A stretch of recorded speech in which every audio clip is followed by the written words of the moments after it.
தமிழக தேர்தல் வரலாற்றில் அதிமுக வென்ற தொகுதிகளையும் பெற்ற வாக்கு விழுக்காடுகளையும் பார்க்கலாம்.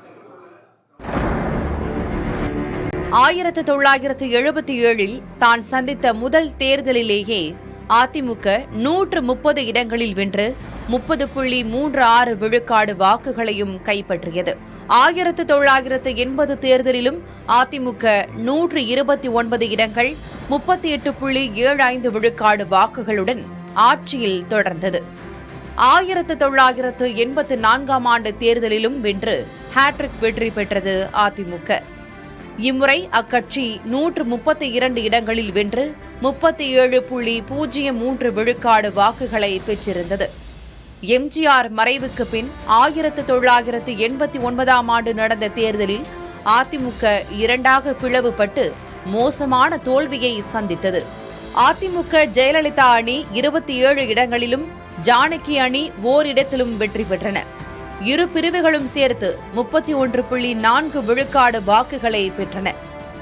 ஒன்றிணைந்த அதிமுக 1991 ராஜீவ்காந்தி படுகொலைக்கு பின் நடந்த தேர்தலில் வென்றது.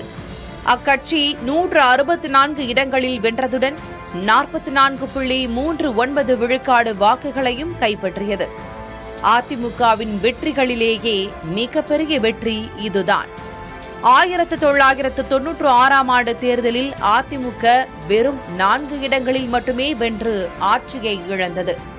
அப்போது அக்கட்சிக்கு 21.47 விழுக்காடு வாக்குகள் கிடைத்தன.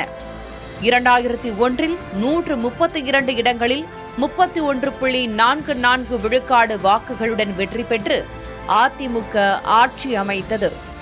2006 ஆண்டு தேர்தலில் 61 இடங்களில் மட்டுமே வென்றதால் ஆட்சியை இழந்தது அதிமுக. அப்போது அக்கட்சிக்கு 32.64 விழுக்காடு வாக்குகள் கிடைத்தன.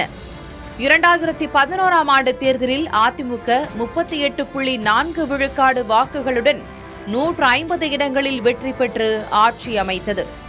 2016 ஆண்டு தேர்தலில் மக்கள் நல கூட்டணி என்ற பெயரில் மூன்றாவது அணி உருவாகி வாக்குகள் பிரிந்த நிலையில் மீண்டும் அரியணை ஏறியது அதிமுக. அப்போது அக்கட்சி 136 இடங்களில் வென்று 40.88 விழுக்காடு வாக்குகளை பெற்றிருந்தது. இந்த தேர்தலில் 234 தொகுதிகளிலும் இரட்டை இலை சின்னத்தில் வேட்பாளர்களை ஜெயலலிதா நிறுத்தினார். அதிமுகவின் சிறிய கூட்டணி கட்சிகள் சில இரட்டை இலை சின்னத்தில் போட்டியிட்டன. இரட்டை இலை 234 தொகுதிகளிலும் போட்டியிட்டது இதுவே முதன்முறை. ஜெயலலிதா மறைவுக்கு பிறகு 2021 ஆண்டு நடைபெற்ற தேர்தலில் அதிமுக 66 இடங்களை மட்டுமே வென்று ஆட்சியை பறிகொடுத்தது. அப்போது அக்கட்சி 33.29 விழுக்காடு வாக்குகளை வென்றிருந்தது.